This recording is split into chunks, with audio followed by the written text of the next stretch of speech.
తైలమును అత్తరును హృదయమును సంతోషపరచునట్లు చెలికాని హృదయముల నుండి వచ్చు మధురమైన మాటలు హృదయమును సంతోషపరచటం. నీ స్నేహితునైనను నీ తండ్రి స్నేహితునైనను విడిచిపెట్టకము. నీకు ఆపద కలిగి దినమందు నీ సహోదరుని ఇంటికి వెళ్ళకము. దూరములనున్న సహోదరుని కంటే దగ్గరనున్న పొరుగువాడు వాసి. నా కుమారుడా, జ్ఞానమును సంపాదించి నా హృదయమును సంతోషపరచుము. అప్పుడు నన్ను నిందించి వారితో నేను ధైర్యముగా మాట్లాడదును. బుద్ధివంతుడు అపాయము వచ్చుట చూచి దాగును. జ్ఞానము లేని వారు యోచింపక ఆపదలో పడుదురు. ఎదుటివాని కొరకు పూటబడిన వాని వస్త్రము పుచ్చుకొనము. పరుల కొరకు పూటబడిన దాని వలన కదువు పెట్టించుము.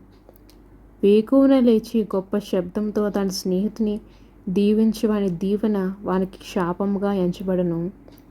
ముసురు దినమున ఎడదగ్గక కారు నీళ్లను గయ్యాలి అయిన భార్యతో సమానము.